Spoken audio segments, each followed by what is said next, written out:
Imagine a city where a single apartment building becomes more famous than entire campaigns, where snipers hunt each other through frozen rubble for months, where two dictators decide that one city's name matters more than the lives of 1 million men, where the battle for a single staircase lasts longer than some countries' entire involvement in World War II. This is Stalingrad. And if you think you know this story, you probably know the outline. Germany attacks, Soviets defend, winter comes, Germans lose. But the real story is so much more brutal, so much more personal, and so much more insane than that simple narrative suggests. This isn't just another World War II battle. This is the place where Hitler's army, the force that had conquered most of Europe in a matter of months, that had pushed deep into the Soviet Union and seemed unstoppable, walked into a trap they couldn't see. It's where Soviet defenders discovered that losing slowly could be more devastating than losing quickly.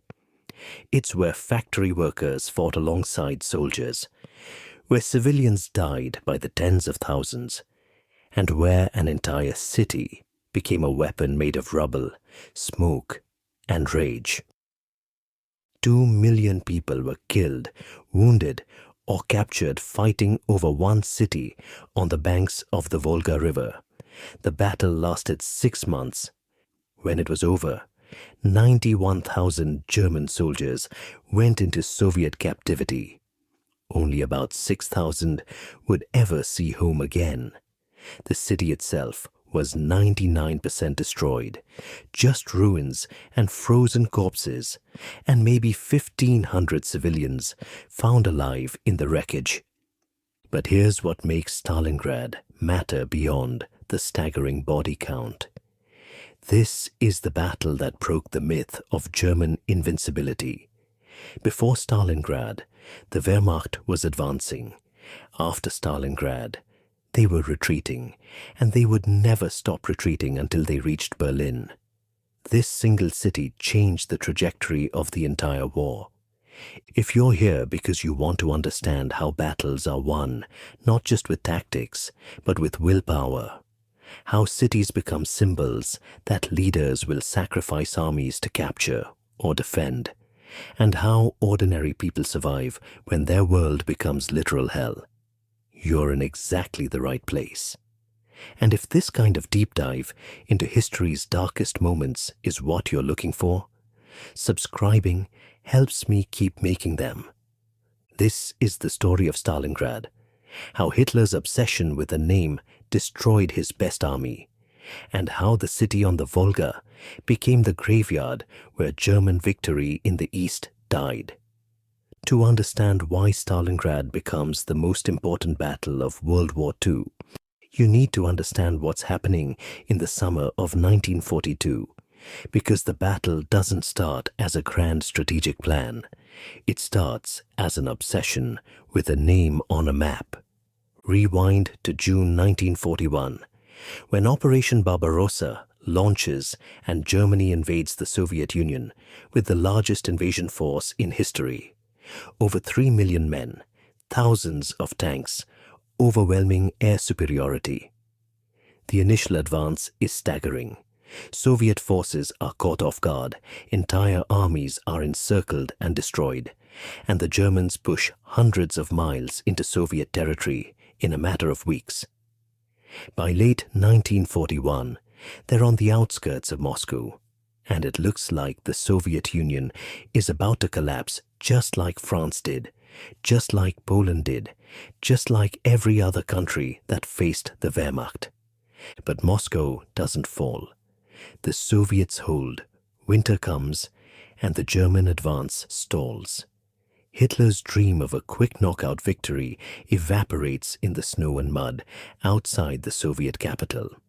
So in 1942, Hitler needs a new plan, a new objective that will break Soviet resistance and win the war in the East.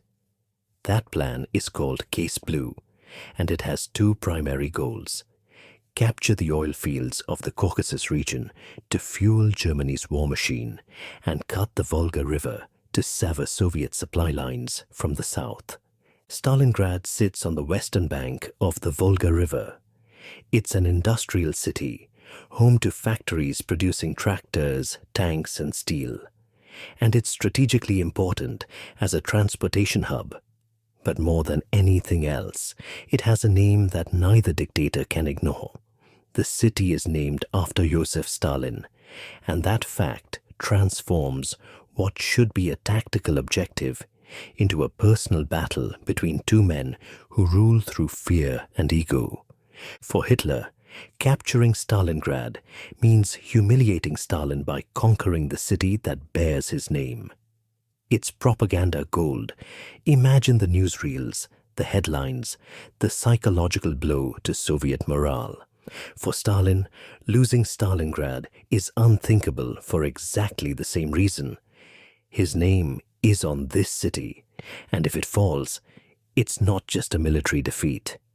It's a personal failure that undermines his image as the strong leader who will never surrender Soviet territory. Both men make the same fatal mistake. They let symbolism override strategy. Stalingrad becomes a must-win for both sides, and when that happens, the rational calculations about whether a battle is worth fighting go out the window. What begins as a waypoint on the way to the Caucasus oil fields becomes the place both dictators decide they cannot lose, no matter how many men it costs. In late July 1942, German forces are advancing across the southern Soviet Union as part of Case Blue. Army Group South is split into two. Army Group A heads toward the Caucasus, and Army Group B, including the German 6th Army under General Friedrich Paulus, drives toward Stalingrad. The 6th Army is one of the Wehrmacht's most powerful formations, a force that's proven itself in multiple campaigns, experienced and well-equipped. Paulus himself is a meticulous staff officer, good at planning and logistics, the kind of general who thinks in terms of maps and supply lines. The initial assumption is that taking Stalingrad won't be particularly difficult. Soviet forces have been retreating for weeks. German air superiority is overwhelming, and the blitzkrieg tactics that worked so well across Europe should work here too. German planners are thinking in terms of days or weeks, not months. They're expecting another quick victory, another city added to the list of conquests, another step toward final victory in the east.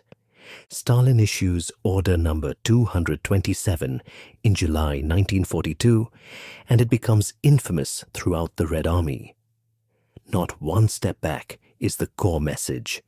Retreat without orders means execution, cowardice means death, and anyone who suggests withdrawal is a traitor. The order establishes blocking detachments, NKVD troops positioned behind frontline units with orders to shoot anyone who runs. It's brutal and desperate. But Stalin believes the Soviet Union is fighting for survival, and that fear can be as effective a weapon as bullets.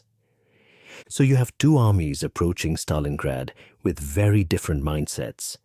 The Germans are confident, thinking they're about to capture another Soviet city and move on. The Soviets are terrified, but also resolute, knowing that failure means death, whether from German bullets or Soviet execution squads.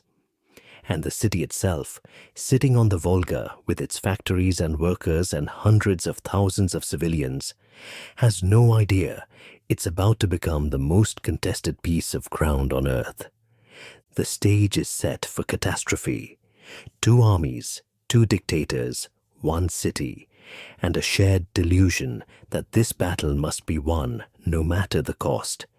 What happens next will consume both armies, destroy the city completely, and create a killing ground so horrific that soldiers on both sides will spend the rest of their lives trying to forget what they saw there. August 23rd, 1942 is the day Stalingrad dies, or at least the day the city that existed before the war dies. What happens that afternoon transforms an industrial city into what soldiers will later describe as a landscape from hell, a maze of ruins, fire, and death that becomes the perfect killing ground for the battle ahead. Before the ground assault even begins, the Luftwaffe decides to soften up the city with bombing. But this isn't precision targeting of military installations. This is total destruction. German bombers arrive in waves throughout the day and night, hundreds of aircraft dropping thousands of tons of bombs on a city still full of civilians. The official pre-war population of Stalingrad is somewhere between 400,000 and 700,000 people, though the exact number is unclear because many had already evacuated and others had arrived as refugees from territories further west. On August 23rd, tens of thousands of civilians die in a single day. Some estimates suggest 40,000 dead just from this initial bombing, though the chaos makes precise counts impossible. The Luftwaffe targets everything: residential areas, factories, the port on the Volga, city center buildings, schools, hospitals. Entire neighborhoods are engulfed in firestorms. People burn alive in their homes. Those who flee into the streets are caught in the open when the next wave of bombers arrives. Families are incinerated. Children are crushed under collapsing buildings. The Volga River becomes the only escape route as thousands of civilians try to cross to the eastern bank, but German planes strafe the boats and ferries, machine gunning refugees in the water. The bombing continues for days. The city's wooden structures burn completely. Brick and concrete buildings are smashed into rubble. The industrial districts are hit particularly hard because the Germans know the Soviets are using the factories to produce weapons even as the battle approaches. Workers are literally assembling tanks on the factory floor and driving them straight to the front lines without even painting them. The oil storage tanks near the river are hit and ignite, creating massive fires that pour thick black smoke over the city for weeks. The smoke is so dense that daylight becomes dim, and soldiers describe fighting in a perpetual twilight even at noon. Here's the irony that shapes everything that follows. The Luftwaffe's bombing is tactically counterproductive. By reducing Stalingrad to ruins, they've accidentally created the perfect defensive terrain for close quarters combat. The rubble creates natural fortifications, cellars become bunkers, collapsed walls provide cover, twisted metal and debris make every street an obstacle course that favors defenders. The Germans have destroyed the city they're trying to capture and transformed it into a nightmare to fight through. And the civilians who survive that initial bombing, many don't evacuate because they have nowhere to go or because Soviet authorities need them to keep working in the factories, or because crossing the Volga under German air attack is as dangerous as staying. Tens of thousands remain trapped in the city as the ground battle begins, and they'll spend the next 6 months caught between two armies that have both decided this city must be held or taken at any cost. By late August, German ground forces are approaching the outskirts of the city from the west and northwest. The Soviet 62nd Army, which will bear the main burden of defending Stalingrad, is being pushed back toward the Volga but isn't breaking completely. The army's new commander, Vasily Chuikov, arrives to take command in September, and he immediately understands that conventional defensive tactics won't work in this environment. Fighting from fixed positions and trying to hold ground in the traditional sense will just make Soviet troops easy targets for German artillery and air power.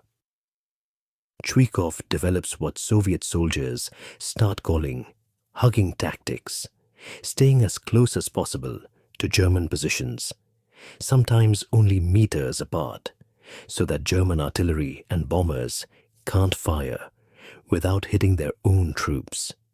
Defensive positions are established in basements and ruins. Fighting happens at grenade-throwing range. Units dig trenches through rubble to connect different strong points. Supply lines run at night across the Volga, because daylight means German planes will sink anything moving on the river. The Germans call what's developing Rattenkrieg, rat war.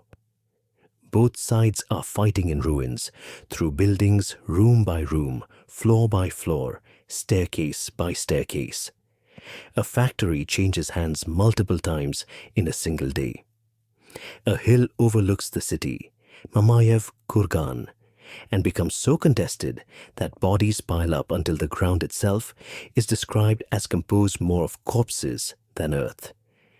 The hill changes hands dozens of times, sometimes multiple times in a day, and the casualties from fighting over this single geographic feature number in the tens of thousands. There's no front line in the conventional sense. Combat is three-dimensional. Fighting happens in sewers underground, on ground level through the streets, and in the upper floors of ruined buildings simultaneously. Soldiers describe being able to hear German voices in the next room while holding a Soviet position in the same building.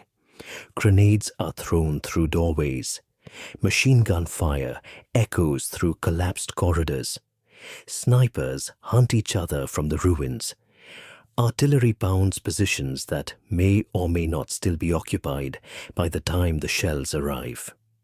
Civilians who remain in Stalingrad are pressed into service or simply caught in the crossfire. They dig trenches, carry ammunition, tend to wounded, and die by the thousands from shelling, starvation, disease, and the brutal cold that comes with autumn. Women and elderly men fight alongside soldiers because when the battle is happening in every building and every cellar, there's no safe rear area to evacuate to. Children scavenge for food in ruins. Corpses freeze in the streets and remain there for months because no one has time or resources to bury them. This is the city that German soldiers thought they'd capture in days. This is the hell that both armies are now trapped in, and neither side can escape because their leaders have decided that retreat is impossible. The battle for Stalingrad has truly begun, and it's going to consume entire armies before it's finished. In a battle where entire armies are grinding each other down over months, where hundreds of thousands die fighting for a ruined city, sometimes the story crystallizes around something small, a single building that becomes a symbol of everything. In Stalingrad, that building is a 4-story apartment complex that Soviet propaganda will call Pavlov's house. And the story of how a handful of soldiers hold this position for nearly 2 months tells you everything you need to know about why this battle is so brutal and so important. The building sits on what's called 9th January Square, near the center of Stalingrad, and overlooking the Volga River, about 300 meters away.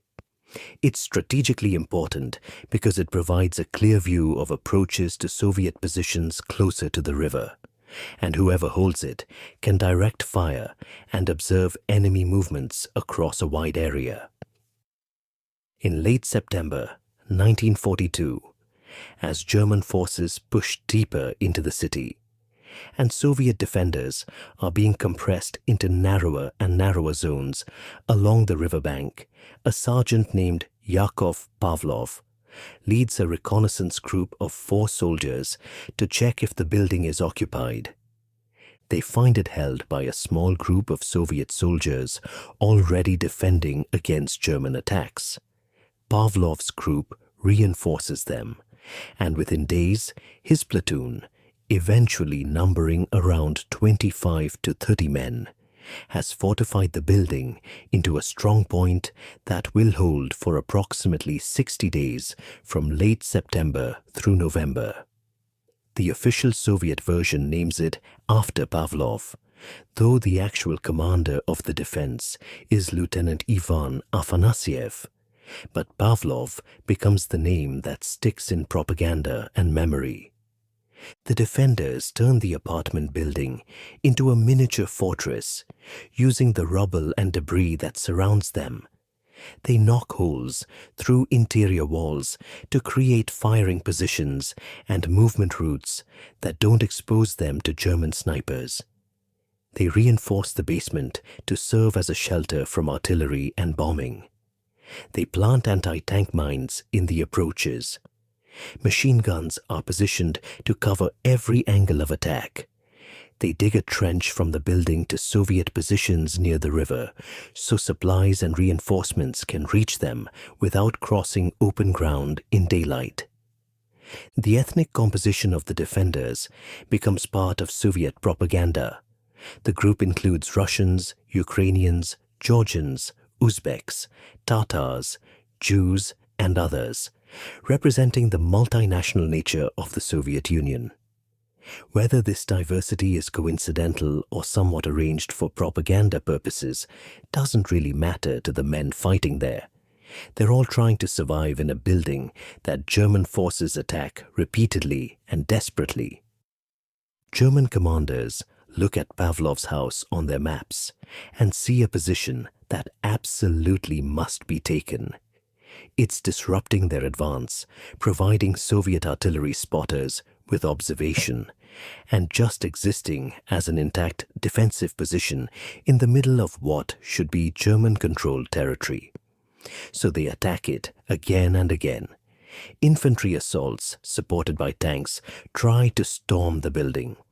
Artillery pounds it day and night. Stukas dive bomb it. And every attack fails or gets so costly that German commanders pull back and try again later with different tactics. Soviet legend later claims that the Germans lost more men attacking Pavlov's house than they lost taking Paris. That's obviously propaganda exaggeration. Paris was surrendered without much fighting, so the comparison is meaningless. But it illustrates how the building becomes symbolic of the larger battle. If one apartment block can tie down German forces for 2 months, if every building in Stalingrad requires this level of effort to capture, then the German advance becomes unsustainable. Time is the weapon that Soviet defenders are using, and every day that Pavlov's house stands is another day that German forces are being worn down. The conditions inside are nightmarish, even by Stalingrad standards. The defenders live in the basement, surrounded by rubble, with limited food and water, under constant bombardment. They sleep in shifts. Wounded men can't always be evacuated because German fire makes movement impossible. The smell of cordite, smoke, unwashed bodies, and death becomes constant. Rats swarm through the ruins, lice spread, disease is common. And through it all, they keep fighting because the alternative is letting Germans take the building, and that's not acceptable. Soviet supplies and reinforcements reach them at night across that trench to the river, and then across the Volga itself, where boats brave German artillery to bring ammunition, food, and replacement soldiers. The Volga crossing is its own form of hell. Boats are sunk regularly, men drown in the freezing water, and the riverbank on both sides is churned by constant shelling. But the supplies keep coming because the Soviet command structure has decided that Stalingrad will be held, and that means defending positions like Pavlov's house, no matter the cost. There's another building nearby, the grain elevator, that sees similar desperate fighting. Soviet defenders hold it against German attacks for weeks, fighting floor by floor until the Germans finally take it through sheer attrition.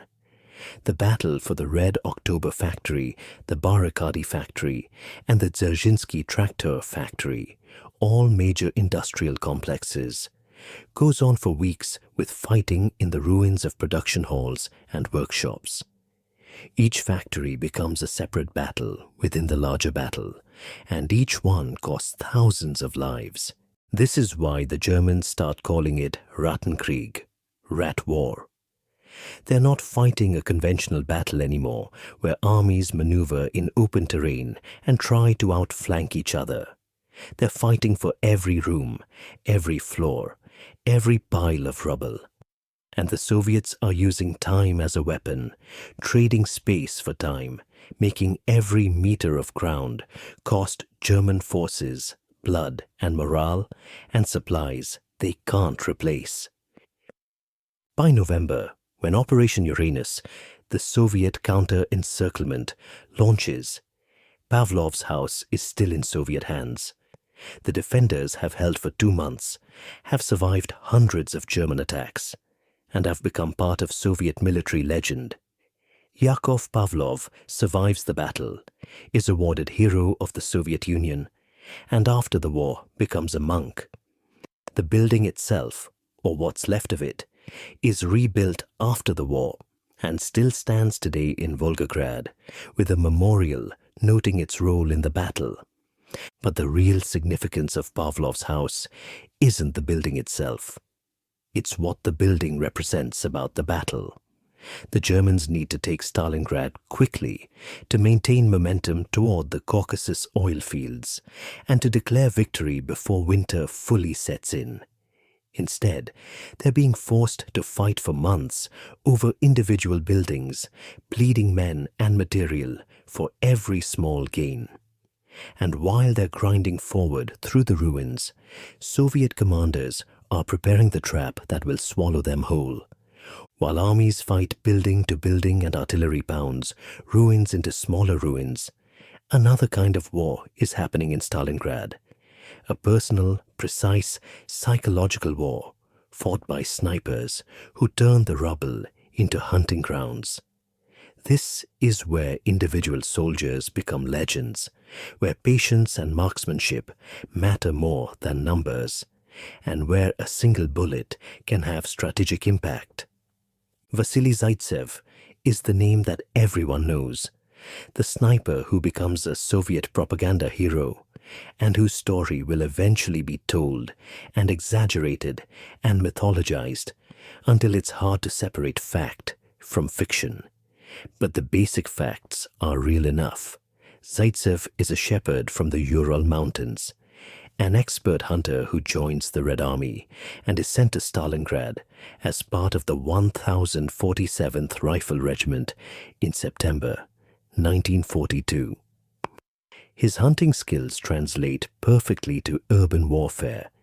He understands concealment, patience, reading terrain, judging distance, and taking the kill shot.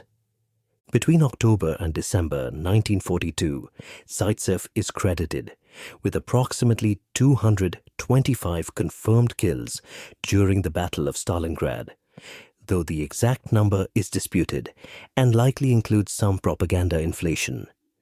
Regardless of the precise count, he's effective enough that Soviet commanders recognize his value not just as a killer, but as a teacher.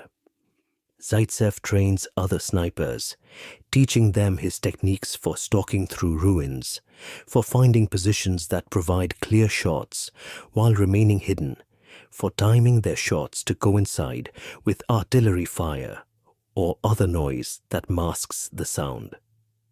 The Soviet command turns Zaitsev into a propaganda figure because they need heroes, need stories of individual Soviet superiority to counter the narrative of German military excellence. Articles about Zaitsev appear in Red Army newspapers. His kill count is publicized. Other soldiers hear about him and are inspired. German soldiers hear about him and become nervous. The psychological impact of knowing there are expert snipers hunting you through the ruins adds another layer of stress to an already hellish environment. Then there's the story of the duel, the legendary sniper versus sniper confrontation between Zaitsev and a German sniper school director, supposedly sent to Stalingrad specifically to kill him. Soviet propaganda calls this German sniper Major König, or Heinz Thorwald, describes him as the head of a sniper school in Berlin, and claims Zaitsev hunts him for days through the ruins before finally outmaneuvering and killing him. Here's the problem. There's no German record of any such officer. No Major König appears in Wehrmacht records. The story likely originates from Soviet wartime propaganda and is embellished after the war, particularly in a memoir that Zaitsev publishes decades later. The duel probably didn't happen as described, or if something like it occurred, the details have been dramatized beyond recognition. But the myth becomes powerful. It's retold in books, dramatized in the 2001 film Enemy at the Gates, and becomes part of the Stalingrad legend. Does it matter if the duel is fictional? In terms of what actually happened militarily, not really. But it matters in understanding how war creates narratives that serve purposes beyond recording facts. The Soviets need heroes and dramatic stories to maintain morale. Zaitsev provides that whether or not every detail is true, and the broader reality that snipers on both sides are hunting each other through Stalingrad's ruins, is absolutely real, even if the specific dramatic confrontation is invented. German snipers are equally active, and they have advantages that Soviet snipers don't always have.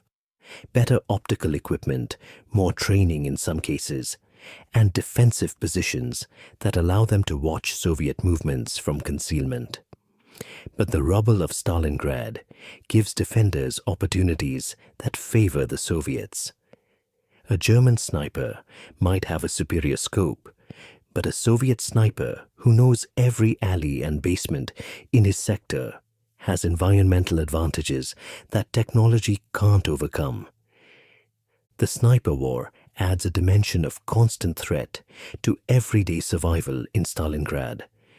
Soldiers learn to move carefully, to avoid silhouetting themselves against the sky, to never establish predictable patterns. Crossing open ground in daylight means accepting the risk that a sniper might be watching. Even simple actions like getting water or moving supplies become calculated risks. Officers are priority targets. Insignia makes you a target. So many officers stop wearing visible rank indicators. Anyone who looks like they're giving orders or carrying maps becomes a target. Both sides use sniper teams, a shooter and a spotter working together, watching sectors for hours or days, waiting for targets. They hide in ruins with carefully prepared positions that provide fields of fire while remaining concealed. They learn to shoot and immediately relocate because muzzle flash and sound can give away their position. Some positions are used once and abandoned. Others, particularly well-concealed spots, might be used repeatedly. The psychological toll of sniper warfare compounds the physical toll of urban combat. Soldiers in Stalingrad aren't just dealing with artillery, bombing, cold, hunger, and disease. They're also dealing with the knowledge that a single moment of carelessness might mean a bullet from an unseen enemy. That constant hypervigilance, maintained for weeks or months, breaks men mentally, even if they're never physically wounded.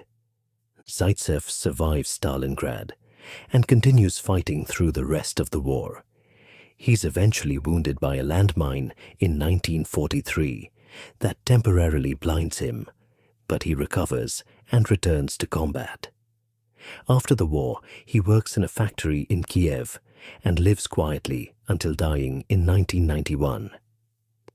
In 2006, his remains are reburied in Volgograd at Mamayev Kurgan, the hill that saw some of the battle's worst fighting, with a ceremony honoring his role in the defense of the city.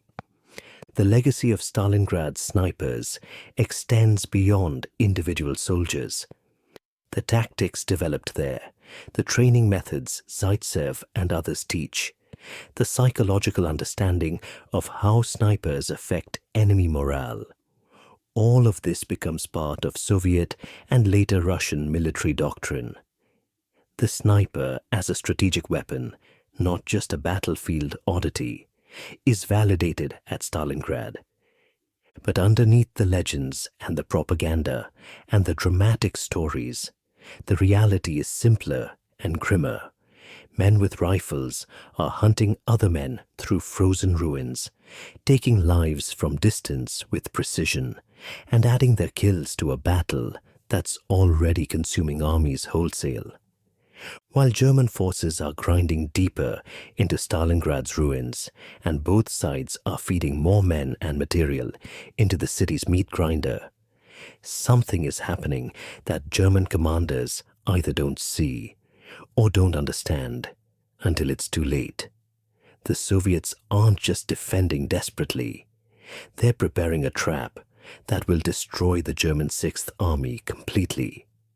By November 1942, the German situation around Stalingrad looks tactically successful but strategically vulnerable. The Sixth Army under Pavlov has pushed Soviet defenders back to narrow strips along the Volga riverbank. German forces control most of the city, though fighting continues in the factory districts and in strong points like Pavlov's house. But the Germans have created a salient, a bulge, pushing east toward the Volga. And the flanks of that salient, the lines stretching north and south from Stalingrad, are held by Romanian, Hungarian, and Italian units that are less well-equipped, less experienced, and less motivated than German forces. Hitler and German High Command are aware this is a weak point, but they don't have better options. German forces are stretched thin across the entire Eastern Front. There aren't enough German units to hold every position, so satellite forces from Germany's allies are placed in what are considered less threatened sectors. The assumption is that the Soviets are too weakened by months of fighting to launch major offensive operations, that they're focused on desperately defending Stalingrad itself, and that the coming winter will freeze the front line in place until spring. That assumption is catastrophically wrong, because while the battle rages in the city, Soviet High Command, the Stavka, has been planning Operation Uranus for months. General Georgy Zhukov, who defended Moscow in 1941 and is now a key strategic planner, along with General Alexander Vasilevsky and others, have been analyzing German dispositions and recognizing the opportunity. They see that the Germans are obsessed with taking Stalingrad, that this obsession has pulled German forces into a vulnerable position, and that a double envelopment attacking the weak flanks could encircle the entire Sixth Army. The plan is elegant and brutal. Strike north and south of Stalingrad simultaneously, punch through the Romanian positions holding the flanks, and have the two Soviet thrusts meet west of the city, cutting off the Germans inside. It requires massive secrecy to prevent the Germans from detecting the buildup of Soviet forces for the offensive. It requires artillery, armor, and infantry to be assembled and positioned without German reconnaissance spotting them. And it requires the Soviet units attacking to break through quickly and drive deep before German reserves can respond. Through October and November, Soviet forces are reinforced and repositioned under cover of darkness and bad weather. Artillery pieces are moved up. Tank Corps. The Soviets have been building new tank formations based on lessons learned from earlier disasters. are assembled in rear areas. Fresh infantry divisions arrive. All of this happens while the battle in Stalingrad continues to consume Soviet forces, which actually provides cover for the buildup, because German intelligence assumes the Soviets are throwing everything they have into defending the city itself. November 19th, 1942, at 7:30 a.m., Operation Uranus begins with a massive artillery bombardment north of Stalingrad. Soviet guns, tens of thousands of artillery pieces, including the famous Katyusha rocket launchers, open fire on Romanian positions along the Don River. The barrage is overwhelming, pulverizing defensive positions, cutting communication lines, and creating chaos in Romanian units that were already undersupplied and nervous about their exposure. After 80 minutes of bombardment, Soviet armor and infantry attack. The southwestern front under General Nikolai Vatutin and the Don front under General Konstantin Rokossovsky punch through Romanian Third Army's lines. Some Romanian units fight hard and hold initially, but they're outnumbered, outgunned, and unsupported by German reserves that are either not available or not positioned to respond quickly. The Soviet breakthrough is swift. Tank corps exploit gaps, drive deep into the German rear, and start collapsing the entire northern flank. One day later, November 20th, the southern pincer attacks. The Stalingrad front under General Andrei Yeremenko strikes Romanian Fourth Army south of the city. Again, Soviet artillery pounds Romanian positions, and again, Soviet tanks and infantry break through. The southern thrust drives northwest, aiming to meet the northern pincer west of Stalingrad and complete the encirclement. German commanders realize what's happening and try to react, but they're caught between multiple bad options. Do they pull forces out of Stalingrad to defend the flanks, abandoning the ground they've spent months and tens of thousands of lives to capture? Do they rush reserves to try to stop the Soviet breakthroughs? Do they order the Sixth Army to retreat westward immediately before the trap closes? Hitler's standing orders are to hold ground, never retreat voluntarily, trust that German soldiers can handle any situation. Those orders, combined with the chaos of reacting to a surprise offensive, paralyze the German response. On November 22nd to 23rd, the two Soviet pincers meet near the towns of Kalash and Sovetski, about 60 kilometers west of Stalingrad. The encirclement is complete. Approximately 250,000 to 290,000 Axis troops, most of the German Sixth Army, parts of Fourth Panzer Army, Romanian units, support troops, are now trapped in a pocket around Stalingrad, with Soviet forces surrounding them on all sides. For the first time in the war, an entire German army isn't just defeated or forced to retreat. It's trapped, cut off, and facing either annihilation or surrender. The Wehrmacht has never experienced anything like this. German soldiers and officers are stunned. The assumption that they're invincible, that they can always break through Soviet positions or withdraw in good order, is shattered in 4 days of Soviet offensive operations. Inside the pocket, the situation is immediately desperate, even though the fighting in Stalingrad itself has temporarily quieted. The Sixth Army needs supplies: food, ammunition, fuel, winter clothing, medical supplies. They're surrounded by Soviet forces, who are now digging in to prevent any breakout. The only possible supply route is by air, and that means the Luftwaffe has to fly in everything the army needs. Hermann Göring, commander of the Luftwaffe and one of Hitler's closest associates, makes a catastrophic promise. He tells Hitler that the Luftwaffe can supply the encircled army by air, that they can fly in 300 tons of supplies per day, enough to keep the Sixth Army functioning until a relief force can break through the Soviet encirclement. It's a lie born of ignorance and ego. Luftwaffe logistics officers know it's impossible. They don't have enough transport planes. The weather in winter will prevent flying on many days. Soviet anti-aircraft fire will shoot down aircraft. And even in ideal conditions, they couldn't maintain that volume of deliveries.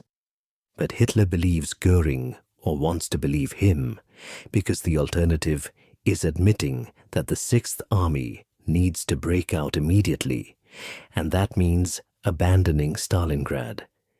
Hitler orders Paulus to hold the city, declares it a Festung, a fortress, and insists that the airlift will work.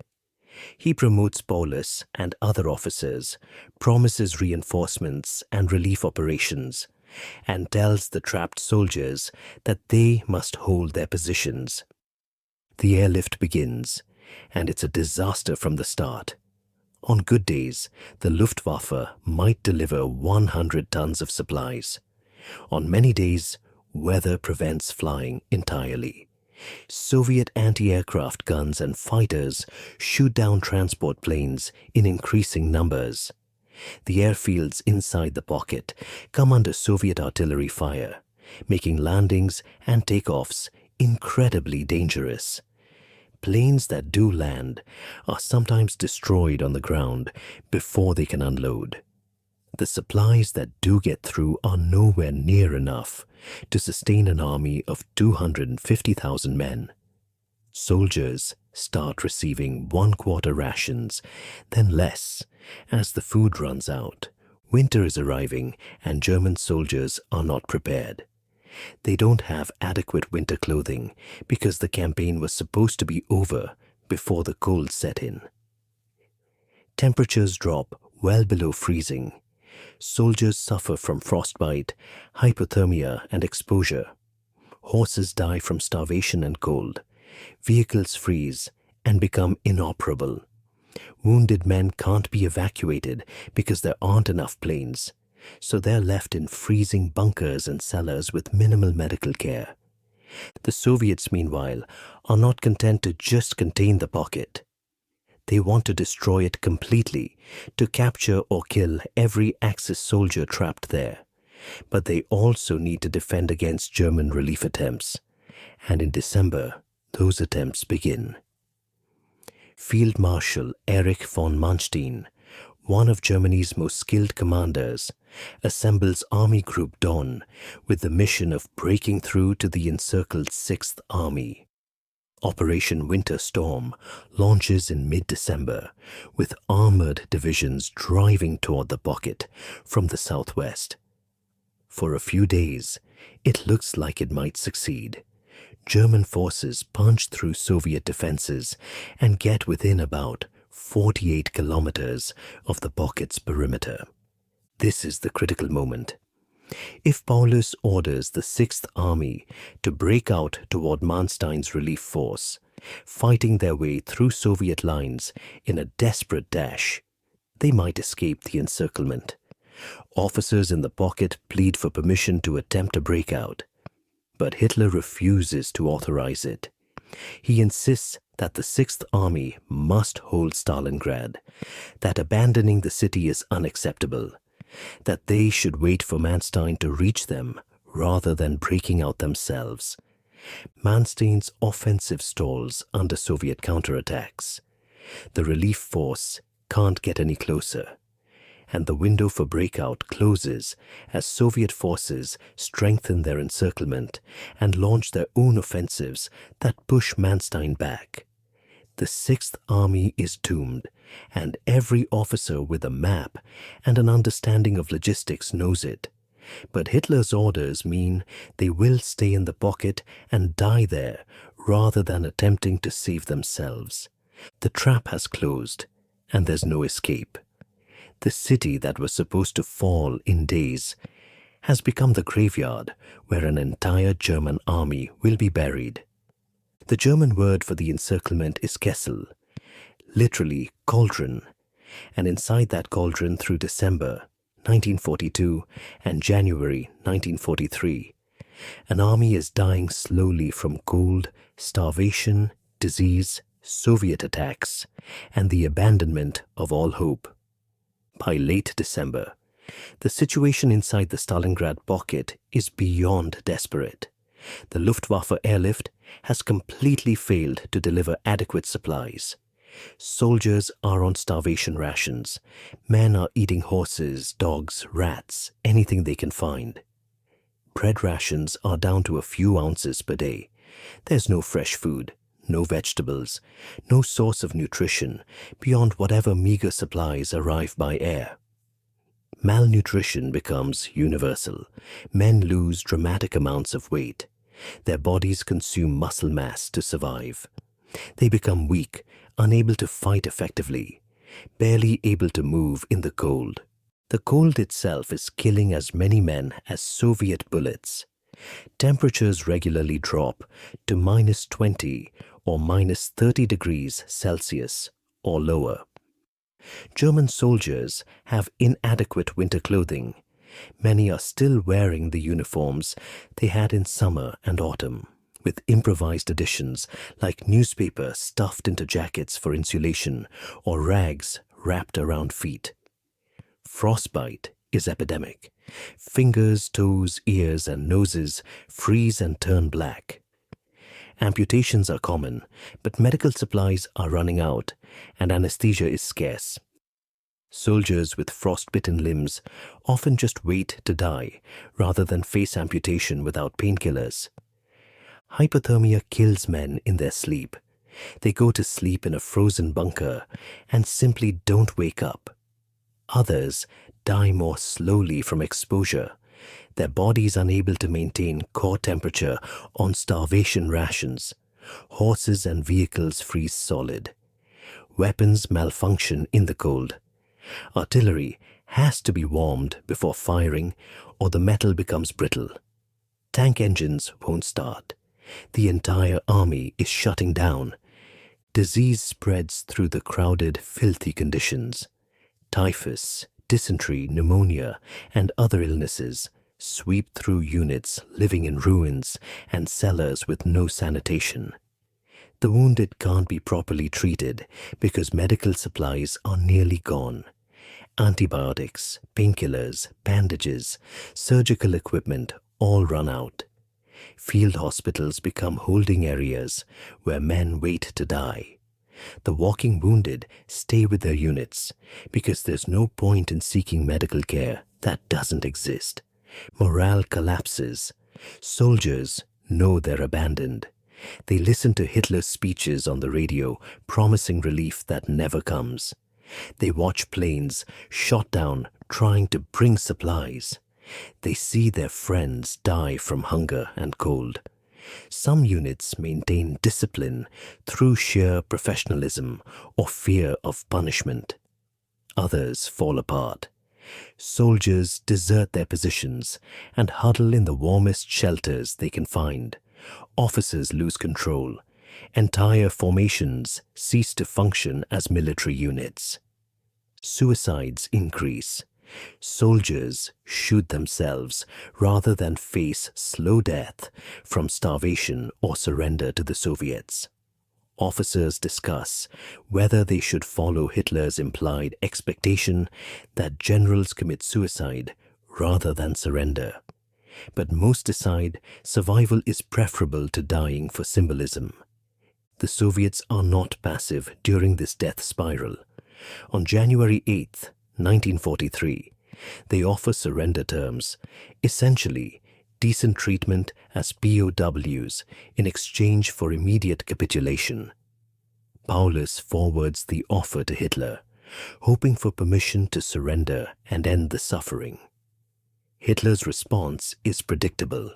Fight to the last man, no surrender. Dying for the fatherland is preferable to captivity. Hitler even promotes Paulus to field marshal on January 30th, a deliberate gesture because no German field marshal has ever surrendered, the implication being that Paulus should commit suicide rather than becoming the first. On January 10th, the Soviets launch Operation Ring, the final offensive to destroy the pocket. Soviet artillery pounds German positions. Infantry and tanks attack from all sides, compressing the pocket smaller and smaller. German resistance varies wildly. Some units fight desperately, others collapse immediately. The pocket splits in two as Soviet forces drive through the middle, isolating units from each other and making coordinated defense impossible. By late January, the pocket has been reduced to two separate sections, holding ruins in the city itself. There's no food, there's no ammunition for sustained fighting. Wounded men lie in basements without hope of treatment. The living are barely distinguishable from the dead, skeletal, frozen, too weak to resist effectively. On January 31st, Paulus, now Field Marshal Paulus, surrenders the southern pocket. Soviet troops find him in a department store basement that's been serving as his headquarters. He's exhausted, defeated, and finally willing to end the dying.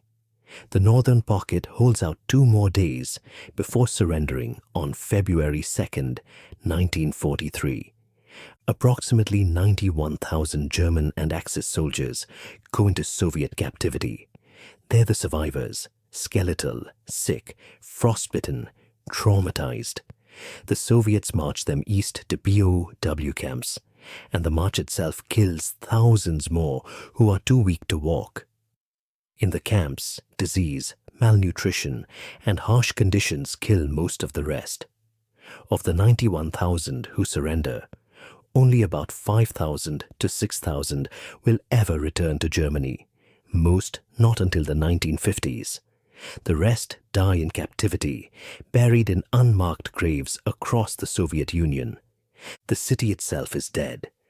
Soviet forces surveying Stalingrad after the battle ends find about 1,500 civilians still alive in the ruins, 1,500 out of hundreds of thousands who were there when the battle began. The city is estimated to be 99% destroyed. Not damaged, destroyed. Buildings are rubble, streets are impassable, the factories are smashed. The entire urban landscape is a frozen wasteland of debris, unexploded ordnance, and corpses that won't be fully cleared for years. The human cost is staggering beyond comprehension. Axis forces suffer approximately 800,000 total casualties, killed, wounded, captured, with the vast majority being German. Soviet military casualties are even higher, somewhere between 1.1 and 1.3 million, with roughly 480,000 to 675,000 killed or missing, and the rest wounded or sick.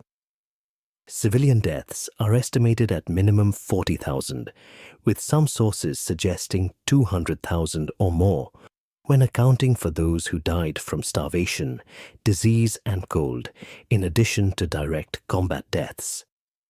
2 million people killed or wounded or captured, fighting over one city. That's the price of Stalingrad, the cost of 2 dictators' obsession with a name on a map. The Battle of Stalingrad doesn't end when the shooting stops. What follows is the creation of a myth, a narrative that will be used by the Soviet Union for propaganda, by Germany to explain disaster, and by historians to mark the turning point of World War II. But underneath the myth is a more complicated reality about what the battle actually meant and what it cost.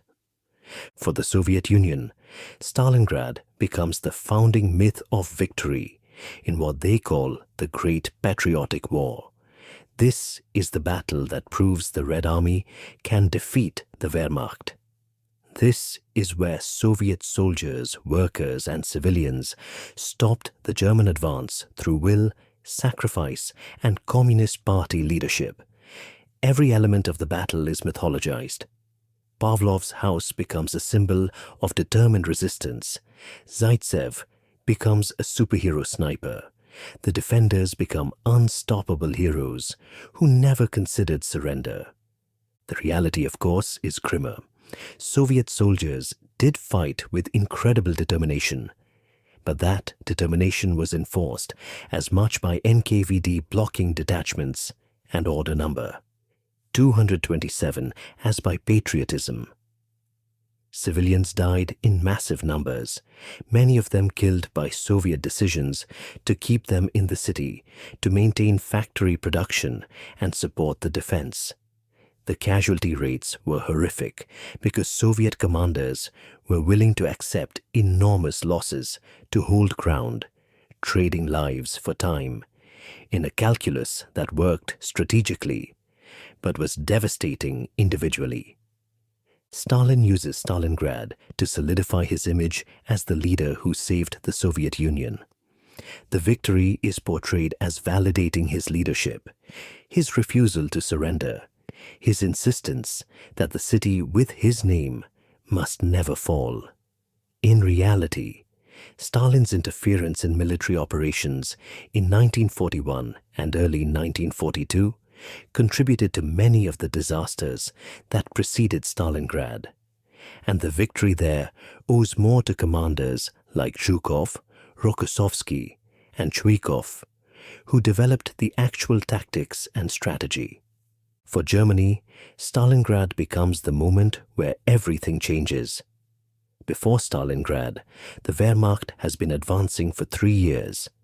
After Stalingrad, they're in retreat for the rest of the war. The German military never recovers from the loss of the Sixth Army, not just the men and equipment, but the myth of invincibility. German soldiers and civilians start doubting whether victory is possible. Germany's allies, Romania, Italy, Hungary, see what happened to their troops at Stalingrad and become increasingly reluctant to commit forces to the Eastern Front. Hitler uses Stalingrad to explain why total war mobilization is necessary. In February 1943, just days after the surrender, Propaganda Minister Joseph Goebbels gives his famous total war speech, demanding that Germans accept complete mobilization of the economy and society for war. Stalingrad is used as the justification. The Soviets have proven they're more dangerous than expected. Therefore, Germany must become even more ruthless and committed to victory. For the rest of the world, Stalingrad is the signal that Germany can be beaten, that the tide is turning. The battle coincides roughly with the Allied victory at El Alamein in North Africa and the ongoing campaign in the Pacific. But Stalingrad is on a different scale. This is where the largest portion of German military power is concentrated, and this is where it's destroyed. Newspapers and radio broadcasts in Britain, the United States, and occupied countries report the German defeat as a major turning point that changes Allied morale and strengthens resistance movements. The actual strategic importance of Stalingrad is debated by historians. Was this the true turning point of the Eastern Front, or had Germany already lost the initiative earlier? The loss of the Sixth Army is certainly catastrophic, but Germany continues fighting effectively for more than 2 years after Stalingrad. The Battle of Kursk in July 1943 is arguably as important or more important in determining the course of the war. Germany still launches successful offensives and defensive operations after Stalingrad. The Wehrmacht doesn't collapse immediately, but what Stalingrad does is break the perception of inevitable German victory. The myth that German soldiers and tactics are superior to Soviet forces that the Wehrmacht can always pull off one more miracle offensive, that Hitler's leadership will somehow produce victory. That myth dies in the ruins of Stalingrad. After February 1943, Germany is fighting to avoid defeat rather than fighting for victory, even if many Germans don't fully accept that reality yet. The city itself is rebuilt after the war and renamed Volgograd in 1961 as part of de-Stalinization under Khrushchev. The ruins are cleared, the corpses are buried in mass graves, and a new industrial city rises on the same site. Mamayev Kurgan, the hill that saw some of the bloodiest fighting, becomes the site of a massive memorial complex completed in the 1960s, the Motherland Calls statue, towering over the city as a symbol of Soviet victory.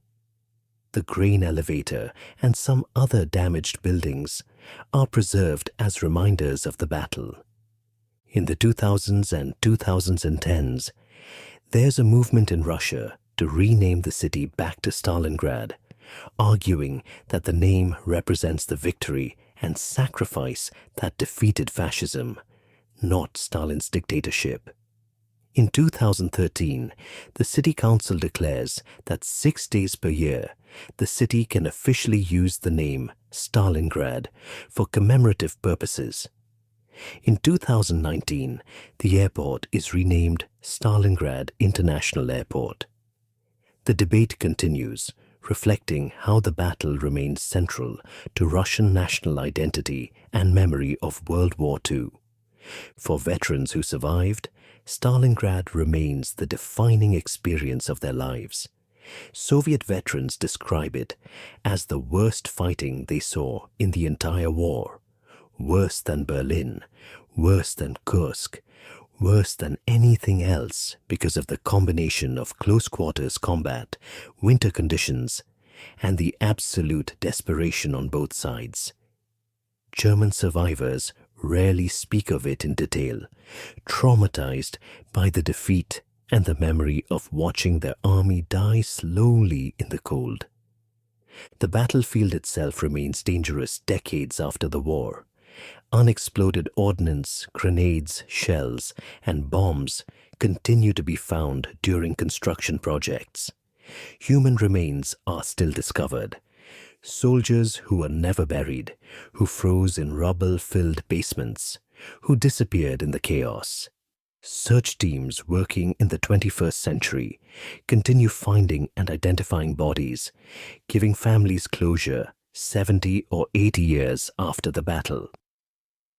Stalingrad becomes the subject of countless books, films, memoirs, and academic studies. Every country involved tells the story differently, emphasizing different aspects based on their national narrative. Soviet accounts emphasize heroism and Communist Party leadership. German accounts focus on betrayal by Hitler and the tragedy of soldiers abandoned to die. Western histories highlight it as the turning point that made Allied victory possible.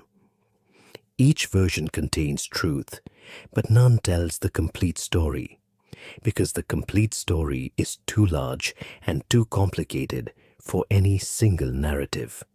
What's undeniable is that Stalingrad matters, militarily, politically, psychologically. The battle shapes the rest of the war and the post-war world. It becomes the template for understanding urban warfare, for studying how defenders can negate attacker advantages, for analyzing the moral and strategic costs of battles of attrition. And it remains, 75 years later, the name synonymous with the absolute limit of human endurance and the price of dictators' obsessions. The Battle of Stalingrad is over in February 1943, but its echoes never stop. The city that Hitler thought would fall in days became a 6-month nightmare that destroyed his best army and made German defeat on the Eastern Front inevitable. The name that Stalin refused to surrender became a symbol of Soviet resistance and sacrifice that the USSR used for propaganda until the country itself collapsed. And the million soldiers and tens of thousands of civilians who died there paid the price for a battle that should never have been fought with such desperation over a symbolic target. History often tries to find clean lessons in messy events, but Stalingrad resists simplification. Was it a great Soviet victory? Yes, strategically. Was it a catastrophic waste of human life? Also yes. Did it prove that determination and sacrifice can overcome superior equipment and training? In this case, yes. Did it demonstrate that dictators' obsessions with symbols can lead to disaster? Absolutely. If there's a lesson in Stalingrad, it's that cities aren't just terrain to be captured or defended. They're full of people whose lives are destroyed when leaders decide that symbols matter more than survival. Those 1,500 civilians found alive in the ruins after the battle, out of hundreds of thousands who were there when it began, represent the human cost of battles fought for prestige rather than necessity. The veterans are mostly gone now. The survivors of Stalingrad, Soviet, German, Romanian, Italian, all of them, have died of age if they survived the battle and the decades after. The city has been rebuilt and renamed and rebuilt again, but the memory remains, preserved in memorials and museums and in the national consciousness of Russia and Germany and every country that sent men to fight there. This is what makes studying these moments essential, not to glorify war or to find heroes and villains, but to understand what happens when power, ideology, and human lives collide in the worst possible ways. Stalingrad is the story of armies led by men who valued victory over lives, of soldiers trapped between enemy guns and their own commanders' orders, of civilians caught in the crossfire of a battle they didn't choose. If this deep dive helped you understand why Stalingrad matters, why it's still studied and remembered and debated 80 years later, I'd appreciate if you subscribed. There are more stories like this, more battles, more disasters, more moments where history pivots on decisions that cost millions of lives. They're difficult stories, but they're the ones that explain how we got here and what we've learned or failed to learn from the past. Thank you for being here. Thank you for listening to this story. And remember, the 2 million people who became casualties in the city on the Volga, because their sacrifice deserves more than being forgotten. See you in the next one.